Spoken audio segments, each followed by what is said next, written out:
सरकारी स्कुलको स्थापना सँगै सर 1910। तपाईलाई 1910 विक्रम सम्मत सोधेन, इस्वी सम्मतमा सोधो कति भन्ने? 1853 यो कुरा दुईटै याद गर्नुस् भनेको मैले। यो डेट याद गर्नु पर्यो।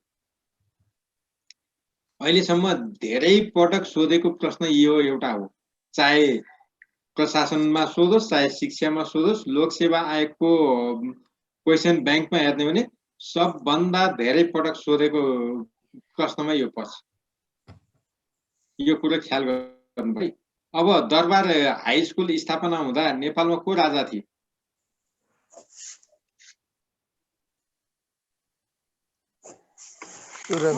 को राजा थिए? सुरेन्द्र महेन्द्र विक्रम। अनि प्रधानमन्त्री को थिए? जङ्गबहादुर। यी कुरा चाहिँ याद गर्नुपर्छ पहिलोमा। दोस्रोदेखि त्यो सबै याद गर्न सकिँदैन, त्यस्तो हुन्छ। अब दरबार हाई स्कुलको पहिलो प्रधानाध्यापक को थिए त? अनि सुपरिवेक्षक रस भन्ने के छ हो। यी कुरा पनि बिर्सन पाइएन। 1900 विक्रम सम्मत 1910 बाट विधिवत रूपमा नेपालमा शिक्षाको थालनी भयो भन्नुपर्ने हुन्छ। विद्यालय शिक्षाको थालनी भयो भन्नुपर्छ। अर्थात् आधुनिक शिक्षाको इतिहास चाहिँ त्यहाँबाट सुरु भएको मानिन्छ। अब त्यो भन्दा अगाडि के शिक्षा थिएन त नेपालमा?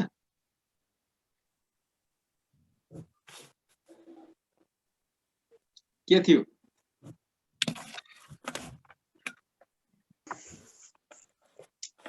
के थियो साथी हो? के सर? संस्कृत पाठशाला। विक्रम सम्मत 1910 भन्दा अगाडि चाहिँ नेपालमा पढाइ हुन्थ्यो नि त? भारत गएर इक्जाम दिने सिस्टम थिएन र सर? त्यति बेला थियो र?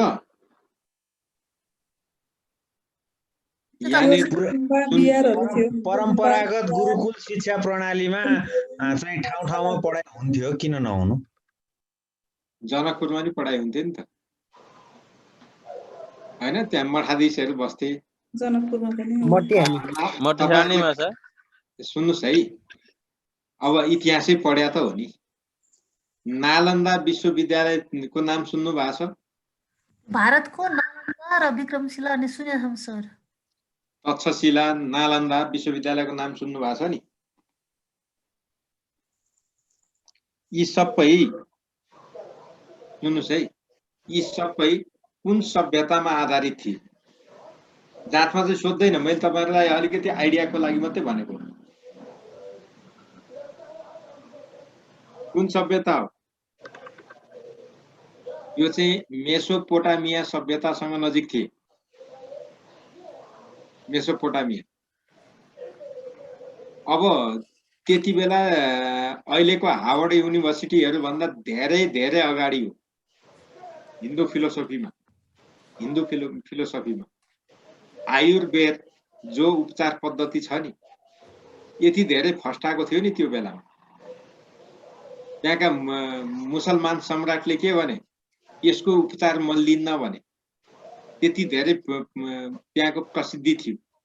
ल यो बिना पनि मलाई रोग निको पार भने राजाले भनेपछि त निको पार्नु पर्यो नि, र पनि त्यसको उपचार गरेका छन् क्या त्यहाँ। यस्तो खालको त्यो चमत्कारिक टाइपको सुनिन्छ। तर त्यति बेला जब मुसलमानको आक्रमण भयो, त्यो आगो निभाउन पनि 7 दिन भन्दा बढी त त्यहाँका कागजपत्रै बलिराखे। कति बलेछन् त कागजपत्र, कति थियो होला इमेजिन नै गर्न सकिन्न। अस्ति प्रधानमन्त्रीले त 3 वर्षसम्म भन्दै थिए हैन सर, नालन्दा विश्वविद्यालयको? हैन भन्नु त भने, तर 7 दिन भन्दा बढी मैले भेटाएको डकुमेन्टमा चाहिँ 7 दिन भन्दा बढीसम्म चाहिँ त्यो आग लागि भयो भनेर भनेको छ। त्यो त सबै मेसोपोटामिया सभ्यतासँग जोडिएको कुरा। अनि यसमा तपाईहरुले सुन्नु भयो होला, नेपालका राजा दशरथ भनेर भन्छौं नि हामी। के अयोध्याका राजा दशरथ भन्छौं? होइन, जनकपुरका राजा त ठीक। अयोध्याका राजा दशरथ हो, नेपालका होइन।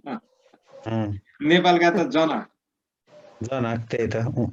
त्यो सम्पूर्ण सन्धि हो त्यो बेलाका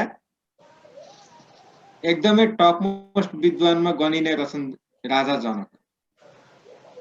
अब धनी चाहिँ को त? दशरथ। त्यति बेला मेसोपोटामियाको सभ्यताले रथ आविष्कार गर्यो।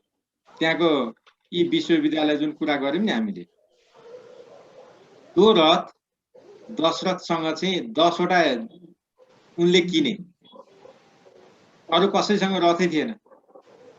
पुष्पक विमान भनेर रावणसँग थियो, तर 10 वटा रथ भएका तिनै राजा दशरथसँग मात्रै थियो। त्यही भएर उनको नाम त रथको नामबाट 10 वटा रथ भएकोले दशरथ। यस्ता यस्ता कुरा गर्यो। अब तिनले त्यत्रो विद्वान मान्छे कहाँबाट सिके त भन्दा अनौपचारिक वेबाट सिके क्या। जस्तो गुरुबाट दीक्षा लिए, गुरुले जे सिकाए त्यही नै भयो। तपाईहरुले रामायणमा पनि हेर्नुभयो, महाभारतमा नि देख्नु भएको छ, गुरुहरूले जे सिकायो त्यही नै सिक्ने परम्परा थियो नि त्यो बेला। अहिले जस्तो पाठ्यक्रम हुने, मूल्याङ्कन हुने केही थिएन।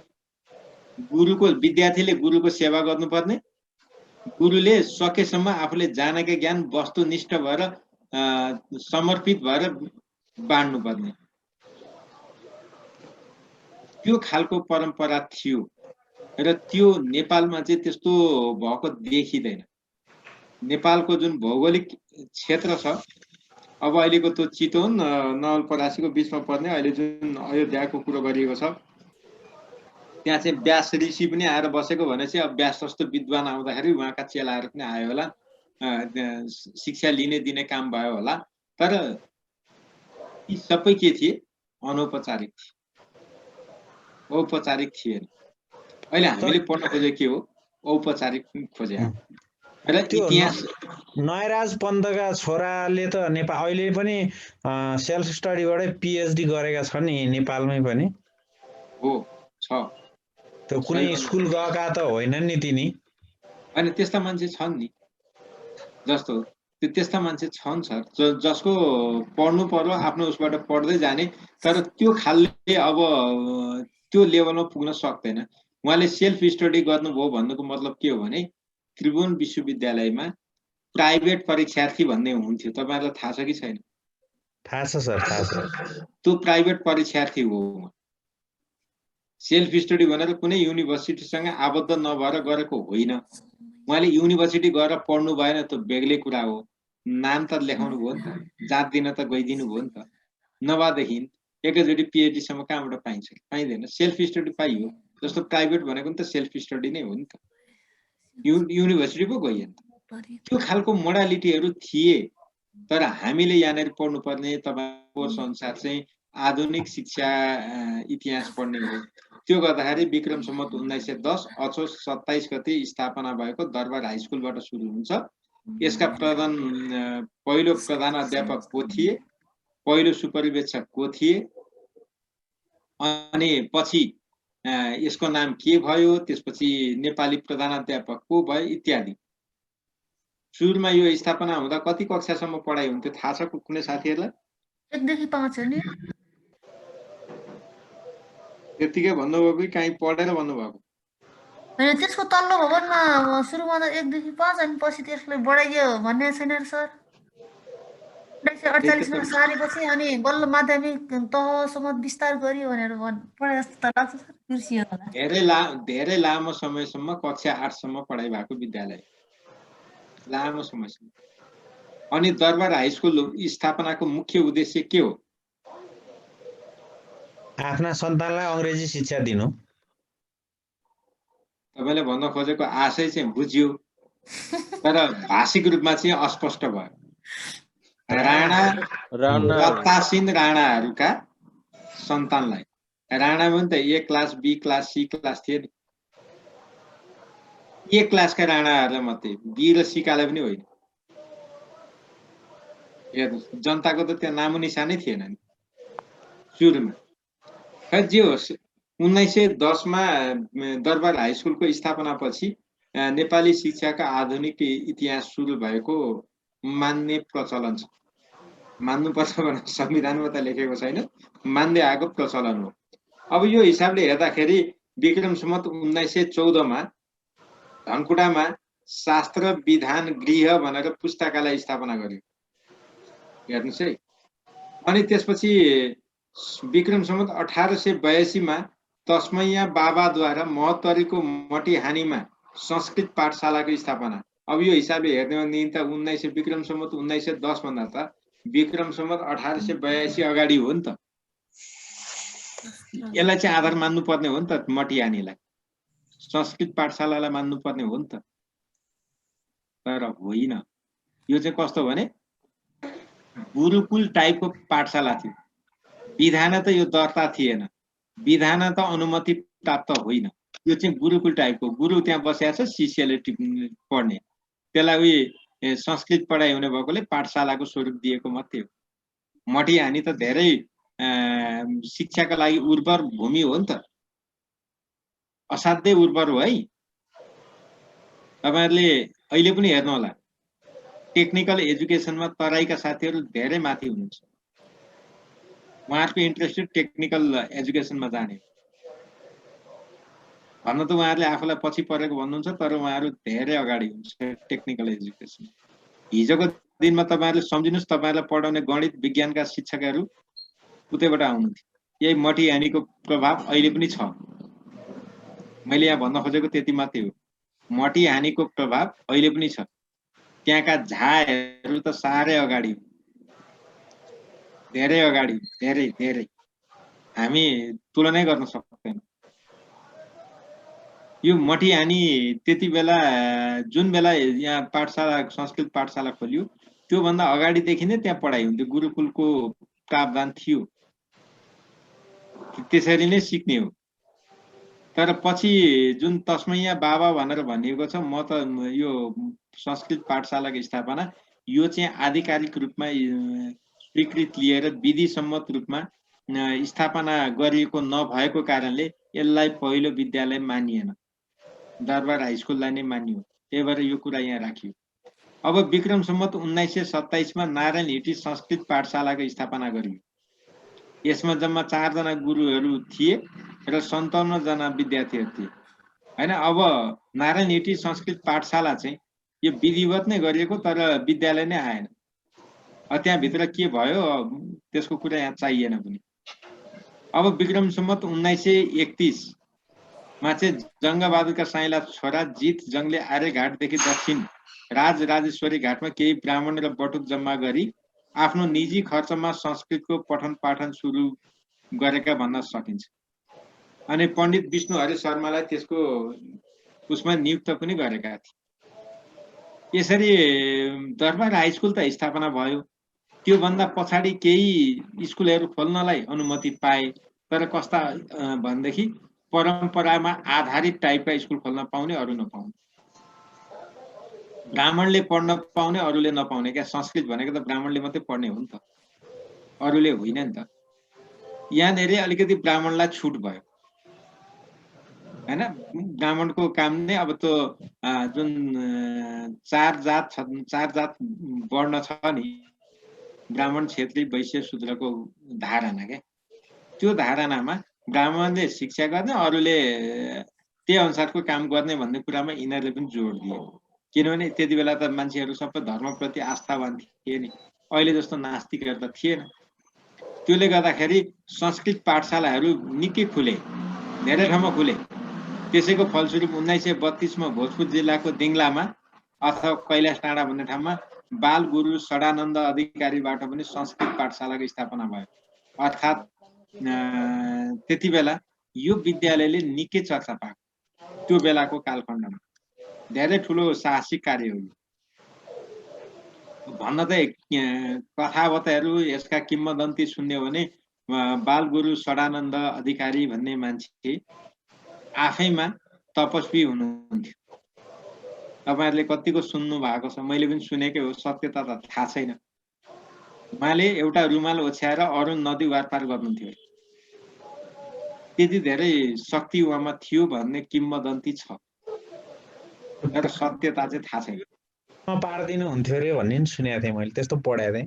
हो त्यो सिद्ध पुरुष एक खालको शक्ति आर्जन गरेको व्यक्ति खडानन्द बाबा भनेर। त्यही त उहाँले चाहिँ अनि भोजपुरको दिङलामा त्यसरी चलाए अनि फलानु बाबाले चढ्नु विद्यालय खोलेको छ ल ब्राह्मण बटुकहरू पढ्न पठाइदेऊ आफ्ना बाहुनका छोराहरू पढ्न आऊ भनेपछि निकै तल्का मचिया थियो अनि विक्रम सम्वत 1932मा कक्षा 8 सम्म सञ्चालनमा रहेको दरबार हाई स्कुल परिणत भई कक्षा 10 भएको हेर्नुहोस् है विक्रम सम्वत 1932मा बल्ल दरबार हाई स्कुलमा कक्षा 10 पढाइ भएको एउटा सम्झिनु पर्ने कुरा हामीलाई यो 1932 भने 10 सालमा भयो 22 वर्षसम्म त्यो कक्षा 8 सम्म मात्रै सञ्चालन भएको छ तपाईहरु अघि एकजनाले भन्दै हुन्थे कक्षा 5 त्यसपछि 8 भयो त्यो हो अब 1932 मा डाइरेक्टर चाहिँ धीर शमशेर थिए 32 हैन है 1932 मै अनि यहाँनेरि के गर्यो भने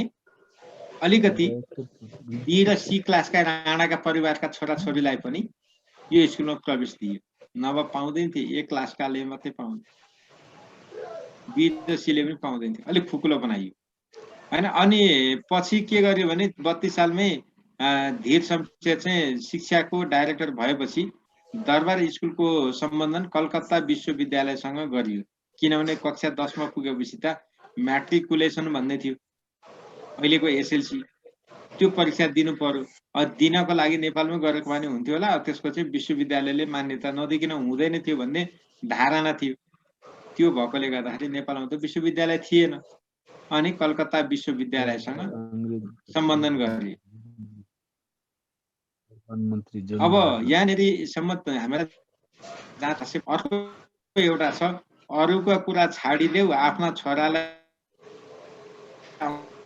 अंग्रेजी पढाऊ यो भनाइ कसको अरूको कुरा छाडिदेऊ आफ्नो छोरालाई अंग्रेजी पढाऊ यो भनेको के हो भने केही राणा अलिक उदारवादी थिए उनले के भन्यो भने जनताका छोराछोरीलाई नि पढ्न त स्कुल चाहिन्छ नि स्कुल खोलौं न भन्ने उदारवादी राणाहरूको धारणालाई जंगबहादुरले ठाडै के भनेको थियो भने जनताका कुरा छाडिदेऊ तिम्रा छोरालाई चाहिँ अंग्रेजी पढाऊ दरबार स्कुल छँदै छैन किन खोल्नु पर्यो स्कुल त्यो खालको धारणा को उपज हो अब त्यसपछि रणदीप सिंहको समयमा शिक्षाको विकास कसरी भयो भन्ने कुराहरु पनि हेर्नु पर्ने हुन्छ यो त जंगबहादुरकै पालाका कुराहरु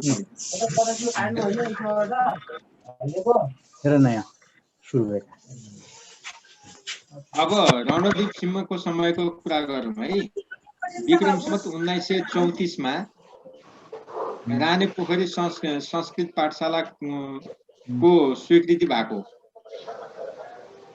धीर शमशेरले प्रधानमन्त्री समक्ष बिन्ती नबिसाइकन खोल्न त्यहाँ पनि गाह्रो संस्कृत पाठशाला खोल्न हैन अब त्यति बेला किनभने यिनीहरू राणाहरू जतिसुकै कठोर भए पनि धर्मप्रति चाहिँ पूर्णतः आस्थावान थिए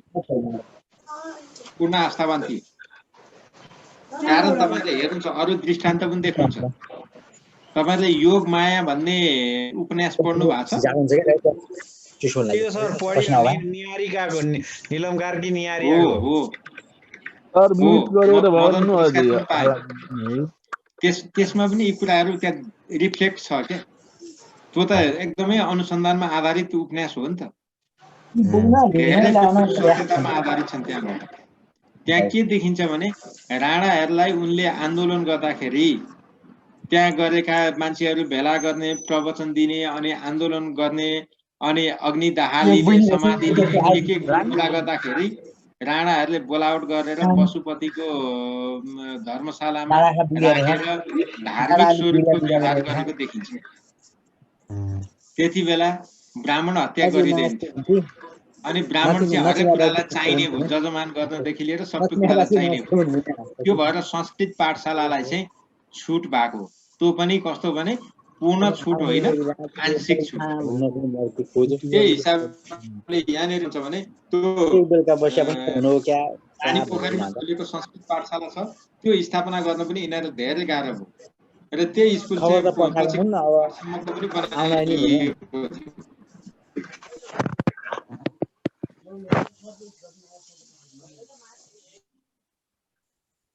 धेरै हल्ला गर्नुभयो क्या त्यो तपाईँहरूले पछि जाँचमा सोध्छ यो त सबै अब्जेक्टिभ क्वेसन हो हेर्नुहोस् अब हो भाइ चुप लाग त सरले पढाइरहनु भएको छ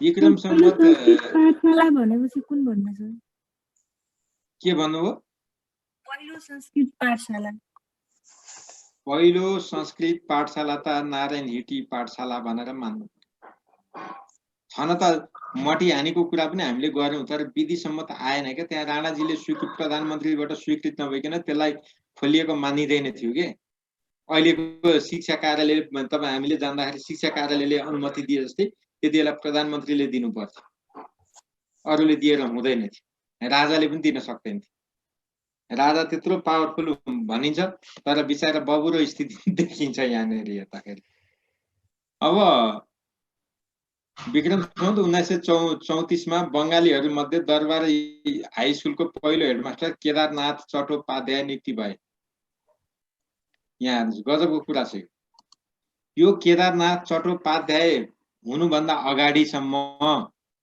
दरबार हाई स्कुलमा सबै बेलायतकै मान्छे आएका पढाउने मास्टर पनि बेलायती पढ्ने राणाका एक क्लासका राणा अरू होइन अनि तिनीहरू नै हेडमास्टर त्यही नै सुपरिवेक्षक एउटै स्कुल गजब छ सुपरिवेक्षकले के काम गर्यो होला पढाउनु त थिएन होला विक्रम सम्वत 1935 मा क्याप्टेन गरुड ध्वज राणा दरबार हाई स्कुलमा अंग्रेजी पढाउन नियुक्ति भएका थिए पहिलो नेपाली अंग्रेजी पढाउने पहिलो व्यक्ति गरुड ध्वज राणा है अनि त्यसपछि उनी दरबार स्कुलमा पढाउने पहिलो नेपाली नै उनी हुन् सुरुमा सबै बेलायतबाट आए जब कलकत्ता विश्वविद्यालयमा 1932 मा सम्बन्धन लियो त्यसपछि त्यहाँको प्रभाव जम्यो र त्यहाँका बंगालीहरूले आएर पनि पढाउन थाले अनि तीका मान्छे हेडमास्टर हुने सुपरिवेक्षक हुने क्रम बढ्दै गयो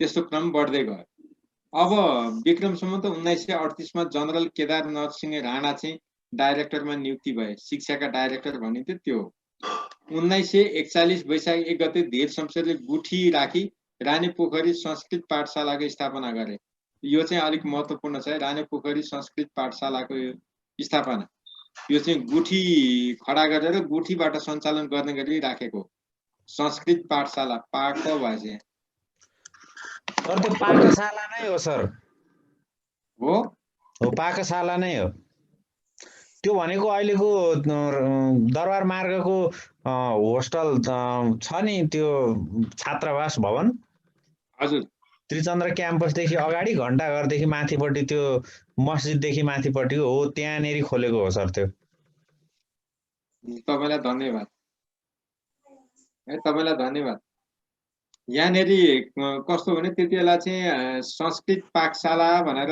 त्यहाँ खोलियो तर त्यसभित्र पढाइ हुने चाहिँ कर्मकाण्डहरूको गरिन्थ्यो र खाना पकाउने अब त्यति बेला चाहिँ कस्तो भने पशुपतिमा त सबै भट्ट ब्राह्मणहरू आएर गर्थे तर राणाजीहरूको नाममा खास गरी त्यो त्रिपुरेश्वरमा जङ्गबहादुरको शालिक र जङ्गबहादुरले बनाएका त्यहाँ केही मन्दिरहरू छ त्यसलाई कालमोचन घाट कि के भन्छ हो त्यहाँनेरि चाहिँ भोग लगाउनु पर्थ्यो भोग लगाउने अरूले पकाएर हुँदैन थियो बाहुनले नै पकाउनु पर्ने थियो अनि के त्यहाँ पकाउनु पर्थ्यो त्यो पकाउन चाहिँ जान्ने मान्छे भएनन् भनेर उनीहरूलाई सिकाउन भनेर खोले तर त्यसको डुएल पर्पस थियो एउटा भनेको चाहिँ संस्कृत पनि सिक्ने अर्को खाना पकाउन सिक्ने दुईटै कुरा भएकोले त्यसलाई पाठशाला सुरुमा गरियो पछि चाहिँ त्यो पाठशालामै रूपान्तरण भएको छ है त्यो चाहिँ कस्तो भनेदेखि हुन चाहिँ रानी पोखरी संस्कृत पाठशाला त छुट्टै हो यो पाठशाला छुट्टै हो पछि गएर एकै ठाउँमा त्यो गाभिएको अवस्था छ तर त्यो चाहिँ प्रष्ट इतिहासमा देखिँदैन पाठशाला पछि त्यत्तिकै बिलाएको अवस्था छ गुरुदेव मैले यो सम्बन्धमा जानेको कुरा मैले पढेको कुरा भनौँ गुरु मजाले भन्नु नि यार यस्तैमा त हो नि यो खासमा जब जङ्गबहादुरले धेरै मान्छे भण्डारखाल र कोत पर्वमा चाहिँ काटेर आफू प्रधानमन्त्री भएपछि त्यो पाप मोचनका लागि उनको छोरा जितजङ मार्फत त्यो हजुरले भन्नुभएको जस्तो त्यो त्रिपुरेश्वरको दरबार त्रिपुरेश्वर भन्दा तलपट्टि कालमोचन घाटमा त्यो त्यसरी पाठशाला खोले। त्यो 1900 सरले लेख्नु भएको छ कतिको कुरा हो भने 28 तिर, त्यो त नारायण हिटीको कुरा हो। त्यो छोराले जगतजङले त्यहाँ खोले। तर धीर शमशेरले पछि फेरि जङ्गबहादुरका ती पछि शमशेरहरू जम्मैलाई काटेर प्रधानमन्त्री छोरालाई बनाइसकेपछि त्यो पाप मोचनका लागि 41 मा त्यो पाकशाला भनेर खोलेका हुन्, त्यो दरबार मार्गको, अहिलेको दरबार मार्गको। अनि त्यो बीचमा चाहिँ सरकारी तवरबाटै त्यो रानी पोखरी संस्कृत पाठशाला भन्ने खुलेको थियो। जम्मा 3टा भयो। अब जगतजङ मरेसँगै त्रिपुरेश्वरको बन्द भयो, अनि नारायण हिटी दरबारभित्रको पनि बन्द भयो, र यो 2टा पाकशाला र त्यो रानी पोखरी संस्कृत पाठशाला चाहिँ पछि एउटै बनाएर पढाइयो। र पछिसम्म पनि अहिलेसम्म पनि त्यो संस्कृत पाठशाला त्यो रानी पोखरी दरबार हाई स्कुलको तल्लो तलामा छ। त्यहाँ पढ्ने विद्यार्थीहरू यो रानी पोखरी संस्कृत पाकशालामा आएर बस्छन्। त्यहाँ चाहिँ खाने बस्ने सबै बन्दोबस्त छ। एकदम धन्यवाद छ। पाकशाला खासमा आवासीय सुविधा सहितको विद्यालय हो गुरु, हो है। आवासीय सुविधा सहितको विद्यालय हो। त्यहाँनेरि बस्ने छात्रहरूले आफै पकाउनु पर्ने, आफै पकाएर चोखो नितो खानुपर्ने, र उनीहरूले कालमोचन घाटमा गएर सधैँ नित्य पूजा गरी त्यहाँनेरि चाहिँ विभिन्न भोगहरू त्यहाँ लगाउनु पर्ने विभिन्न खालका कुरा थिए। अब यहाँनेरि खासमा जङ्गबहादुरको जुन कोत पर्व हत्याकाण्डको पापबाट मुक्त गर्न चाहिँ यो भएको अलिक होइन। यो चाहिँ कस्तो भने तपाईँले भनेको कुरा चाहिँ के सत्य हो भने धीर शमशेरले पनि फेरि राणाहरूमा पनि त काटमार भयो नि त। बन्धु के अरे गोत्र हत्या, बन्धु हत्या। त्यो बन्धु हत्या चाहिँ आफ्नो दाजुभाइ मारेको हो नि त। त्यो हत्याको पाप चाहिँ अब बोकिने भयो। योबाट बस्न के गर्ने त भन्दाखेरि दानहरू गर्ने, धर्म कर्म गर्ने, अनि त्यहाँ गएर चाहिँ भोग लाग्ने। जङ्गबहादुरका सन्तानहरू चाहिँ त्यहाँ त्यसरी नासिए, तिनीहरूलाई चाहिँ भोग लगाउने गर्नको लागि यिनीहरूले गरेको हुन्।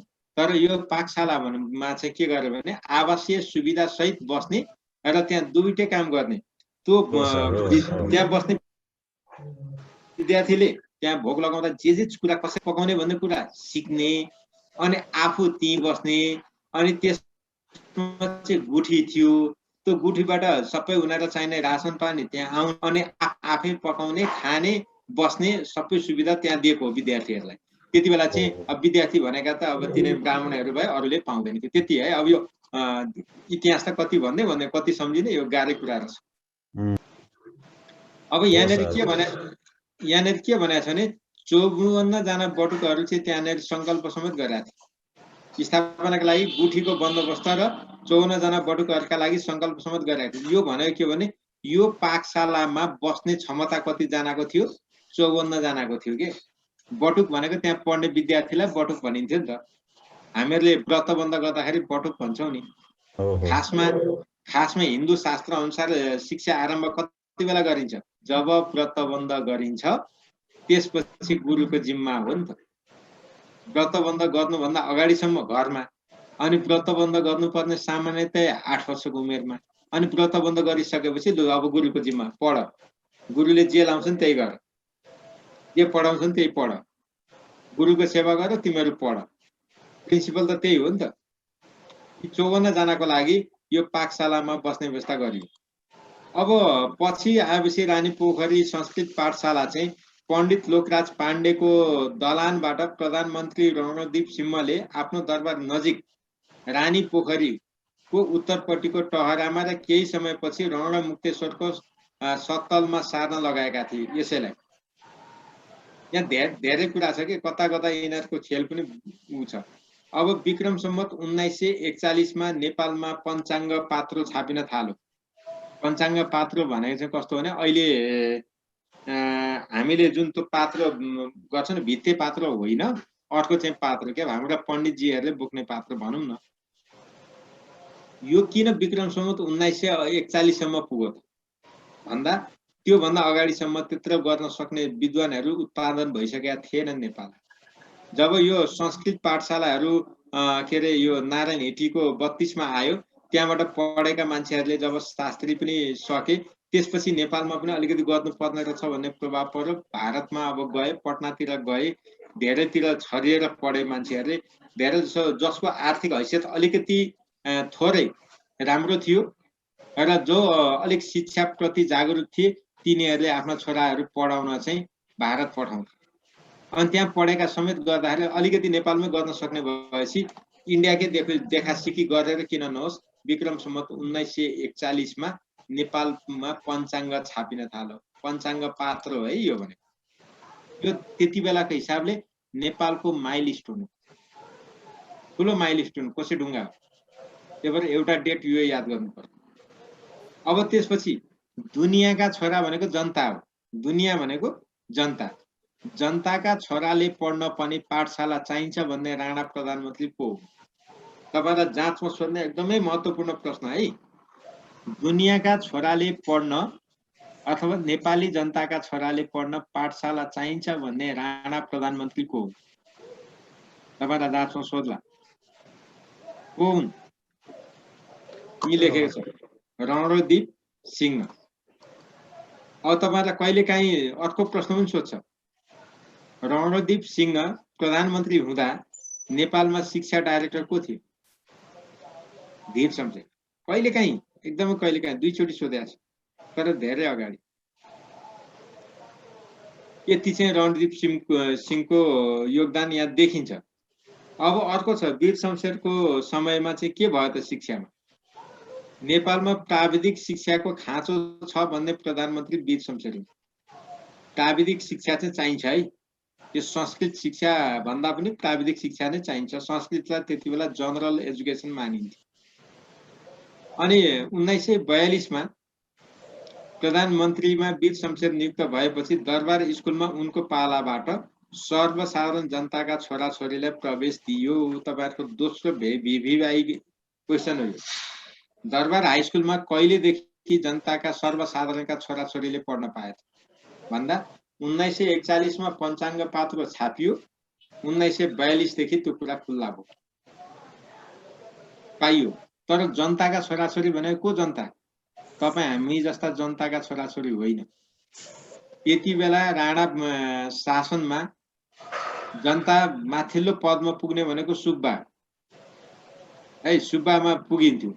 ती सुब्बाका छोराछोरीले पढ्न पाउने अथवा उच्च, त्यति बेलाका राणा कालमा जनताका तर्फबाट उच्च प्रशासकमा बस्नेहरूका छोराछोरीले मात्रै पढ्न पाउने हो। त्यो आम जनताको लागि चाहिँ खुल्ला होइन। 1942 मा आउँदाखेरि त्यस्तो भएको र वीर शमशेरकै पाला प्रधानमन्त्री हुने बित्तिकै उनले के गरे? शिक्षाको स्वरूपमा बहस चल्यो। शिक्षाको स्वरूप कस्तो हुने, त्यो बहस चाहिँ निकै राम्रोसँग चलेको। अनि खड्ग शमशेर चाहिँ शिक्षा विभागको डाइरेक्टर बनाइए त्यसपछि, र अनि त्यसपछि कमान्डिङ जनरल चाहिँ चन्द्र शमशेर शिक्षा विभागको डाइरेक्टरमा आए 44 मा।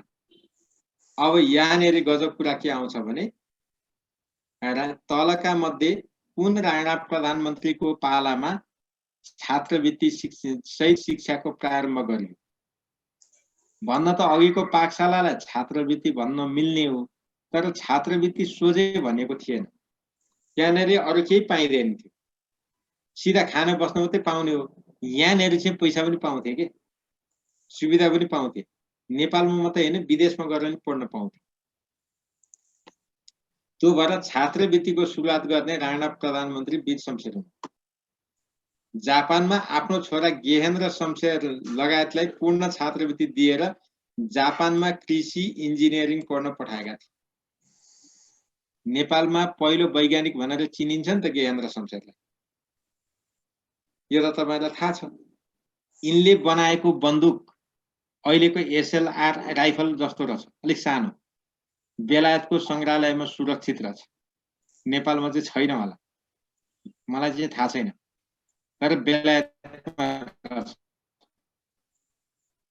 अस्मा हेर्दै गएको त्यो पहिलेको गरेको रहेछ, गजब रहेछ। त्यो चित्रसहित देखाएको छ हैन। अब यी चाहिँ छात्रवृत्तिमा पढ्न जापानसम्म गएर 1945 मा प्रधानमन्त्री वीर शमशेरले गोत्र हत्याको पाप मोचनका लागि 3 धारा गुठीको आयस्तरबाट दरबार स्कुलका विद्यार्थीलाई खाजा खुवाउने व्यवस्था गरे 1945 शमशेरले।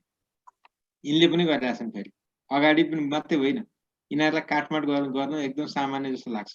राणा पनि ABC क्लास ल्याइते ब्याइते रखौटी के गर्ने, सन्तान जथाभावी जन्माइदिने, अनि द्वन्द्व त तीभित्र उनीहरूकै बिचमा छ। तर उनीहरूले जुन गरे त्यो पाप मोचनको लागि चाहिँ गुठीको व्यवस्था गरे र त्यसबाट दरबार हाई स्कुलका विद्यार्थीलाई दिवा खाजा खुवाउने व्यवस्था चाहिँ यिनले गरेका थिए। अब 1943 देखि रानी पोखरी संस्कृत पाठशाला, जसलाई 3 धारा संस्कृत पाठशाला पनि भनिन्छ, मा आफ्ना बाबु धीर शमशेरको संकल्प बमोजिम जम्मा 108 जनाका लागि रानी पोखरी पाठशालामा नित्य भोजनको व्यवस्था गरे। गजब छ। धीर शमशेरको सम्झना कसले? वीर शमशेरले। अब त्यति बेला के भयो भनेदेखि 108 जना ब्राह्मण पढाउनु पर्छ भनेर अहिले पनि शास्त्रमा भन्छ नि, कुनै माला जप गर्नु पर्यो भने 108। त्यति बेला यिनले 108 ब्राह्मण भोजन गराउन खोजेको। कसरी गराउनु त? त्यही संस्कृत पढ्ने ब्राह्मण, ती जति शुद्ध बुझ्ने कोही त छैन। तिनलाई पनि खाना चाहिएको छ। आफै बिचारा घरबाट मानो ल्याएर खान सक्ने हैसियत पनि थिएन हामी नेपालीको। तिनै राणाहरू दिए खाने हो, नत्र त बिजुकै छ नि त्यति बेला। त्यो स्थितिमा यिनले त्यति गरिदिँदाखेरि त्यहाँका दरबारी स्कुलका विद्यार्थीहरूलाई केही सहयोग पनि पुगेको थियो। अब विक्रम सम्वत 1943 देखि नै रानी पोखरी संस्कृत पाठशालाको यो कुरा गरियो र नेपालमा छात्रावासको स्थापना गर्ने उनी पहिलो व्यक्ति पनि हुन्। को? छात्रावासको वीर शमशेर है। विक्रम सम्वत 1943 को कुरा यो गरियो। त्यसपछि असोज 21 गतेबाट कलकत्ताका बटे कृष्ण बटु है, यो बटे होइन, यहाँ चाहिँ बटु नै हो। बटु कृष्ण मैत्रेयलाई असिस्टेन्ट हेडमास्टर बनाई रु 2460 दिने व्यवस्था गरे भनेको छ। यो 2460 भनेको मासिक होइन। 2460 भनेको त्यति बेलाको धेरै धेरै ठुलो रकम हो। हामीले कल्पना गर्न सक्दैनौँ। वार्षिक त्यत्रो पैसा दिएर ल्याएको छ। अनि 1945 मा भारतबाट आएकी गंगाबाई नामकी महिलाको नेतृत्वमा महिला शिक्षाको सुरुवात गरियो। मैले त बटे कृष्ण नै पढाएको थिएँ सर। होइन सर, बटु नै हो है, यो बटु कृष्ण नै हो। हामीहरूले बटे कृष्ण त भन्छौँ कि, तर यो बटु कृष्ण मैत्रेय भन्ने हुन्। ब्राह्मण हुन्, बङ्गाली ब्राह्मण हुन्, बङ्गाली ब्राह्मण हुन्। यिनको मैले पनि तपाईहरुले भने जस्तो धेरै समयसम्म बटे कृष्ण नै रहेछ भने धेरैवटा किताबहरुमा त्यही हेर्दै गएँ कि, तर होइन रहेछ, बटु चाहिँ रहेछ। अनि त्यो असिस्टेन्ट हेडमास्टर त दरबार हाई स्कुलकै बनाएको हो नि, हैन सर? हो, संस्कृत पाठशालाको त होइन। होइन होइन होइन। अब त्यसपछि 1945 तिर 3 धारा पाठशालाको भवन निर्माण गरियो र दरबार स्कुल सेतो दरबारमा सरेको थियो त्यति बेला। अनि अहिले त्यही भएर सेतो दरबार सेतै स्वरूपमा बनाएको छ नि दरबार हाई स्कुल। याद गर्नु भएको छ अहिलेको दरबार हाई स्कुल? तपाईहरुलाई अहिलेको दरबार हाई स्कुलको भवन देख्दा गएर फेरि पढौँ लाग्दैन? त्यति राम्रो छ के, तर विद्यार्थी छैन जस्तो यति बेला। त्यो अहिले देख्न मात्रै राम्रो हो, पहिला राम्रो थियो सर। म त्यही पढे हो ए त्यो दरबारमा। त त्यहाँ चाहिँ वातानुकूलित सिस्टम चाहिँ नेचुरल सिस्टम बनाएको थियो। जस्तो कोठाको मुनिपट्टि चाहिँ त्यो सुरुङ जस्तो बनाएको हुँदो रहेछ। अनि त्यसबाट चाहिँ त्यो गर्मी महिनामा त्यो चिसो हावा निस्किँदो रहेछ, जाडो महिनामा चिसो हावा चाहिँ फ्रिज भएर त्यहाँबाट तातो हावा निस्किँदो रहेछ, जमिन मुनि तातो हावा हुँदो रहेछ। त्यो नेचुरल वातानुकूलित बनाएको थियो। अब अहिले त जग बनाए पुर्दै त्यो सकिहाल्यो। त्यो कुरो चाहिँ मलाई थाहा थिएन यार। गजबको बनाएर त्यति बेला। म दरबार हाई स्कुल अहिलेसम्म छिरेकै छुइनँ। शिक्षामा लामो समय काम गरियो तर छिरिएन। म त्यसको तल्लो माथिल्लो तल्लामा भानुमावि हो, तल्लो तल्लामा संस्कृत मावि हो। म त्यही पढे हो सर, मलाई थाहा छ त्यहाँको कुरा। अनि तपाईँले भन्नुभयो एकदम सही भन्नुभयो क्या, किनभने त्यति बेला एक क्लासकै राणा पढ्ने स्कुल हो नि यार। जस देशकै ढुकुटी लगाएको यो स्कुल हो। आलिसान एकदम त्यो 5 स्टार स्कुल हो त्यो खासमा। त्यही त त्यो बेलाको हो नि, किनभने राणाजीहरूको अब त्यो इतिहास पढ्दाखेरि त तपाईँहरूले पढ्नु होला नि त। त्यति बेला हेर्नुहोस् त, अन्त त मलाई थाहा छैन, सिंहदरबार मलाई थाहा छ, केशर महल थाहा छ। यी दुईटा त म अलमोस्ट सबै कोठा पुगेको पनि हुँला, तर त्यति बेलाको ढाँचामा कहीँ पनि शौचालय थिएन कि। मान्छेलाई शौच त हिजो पनि आउँथ्यो, आज पनि आउँछ, भोलि पनि आउँछ नि। कहाँ जान्छ त, खुल्ला ठाउँमा त पक्कै गएन। हामीहरूले पढे अनुसार त, इतिहास पढे अनुसार त कोपरा लिएर ती धाई आमा सुसारे यिनीहरू अघि पछि लागिराख्नु पर्ने। त्यत्रो हाइफाई भएका मान्छे त दरबार हाई स्कुलमा त अब त सबै त देखिएन, लेख्नेले पनि के लेखे, सबै कुरामा दृष्टि पुगेन होला। तपाईँले भनेको कुरा चाहिँ सही हो, वातानुकूलित मोडलमा गरेकै हो। किनभने त्यो बेला अहिलेको भन्दा काठमाडौँ धेरै चिसो हुन्थ्यो, किनभने खुल्ला थियो नि त। अहिले पो घरहरू धेरै बढे, गाडीहरू छन्, उद्योग कल कारखाना खुले, यसले वातावरण ततायो। त्यति बेला त यस्तो केही थिएन, जे चिज थियो सफा थियो, शुद्ध थियो, सानो बस्ती थियो, फोहोर मैला पनि कम थियो। अब के अरे रानी पोखरी पाठशालाको सम्बन्ध चाहिँ यो वाराणसी भनिन्छ क्या, बनारसलाई संस्कृत विश्वविद्यालयसँग गाँसिएको थियो है। अनि त्यसपछि 1948 मा वीर शमशेरकै पालामा दरबार स्कुलको स्थायी भवन खडा भएपछि माथिल्लो तलामा दरबार स्कुल र तल्लो तलामा रानी पोखरी पाठशाला चलाउने गरी रमण मुक्तेश्वरबाट स्थानान्तरण गरिएको। अब चाहिँ तपाईँले भनेको कुरा ठ्याक्कै यही हो नि त। माथिल्लो तलामा दरबार स्कुल चलो, तल्लो तलामा चाहिँ रानी पोखरीको 3 धारा पाठशाला चल्यो नि त, चल्यो नि त। त्यसको पनि एउटा कहानी छ सर। ल सुनाउनुहोस् न, के भएर मजै हुन्छ सिकौँ आज। त्यो पहिला त अब ब्राह्मणहरूलाई प्राथमिकता दिनु पर्यो हैन? हो। अनि गुरुहरूलाई सोधियो तपाईहरु माथि बस्नुहुन्छ कि तल बस्नुहुन्छ भने हामीलाई भर्याङ उक्लिन गाह्रो हुन्छ, हामी तलै बस्छौं भनेर। अनि पाठशाला, त्यो संस्कृत पाठशाला चाहिँ तल्लो तलामा, दरबार हाई स्कुल चाहिँ माथिल्लो तलामा राखिएको हो। त्यो हो ल, त्यो पनि नयाँ कुरा भन्नुभयो, मलाई पनि थाहा छैन। अब गजबको कुरा चाहिँ के छ भने 38 वर्षसम्म दरबार हाई स्कुलको आफ्नै भवन थिएन रहेछ। अन्तै पढाइ हुँदै 38 वर्षपछि आफ्नो भवन बनेको रहेछ। अनि 1948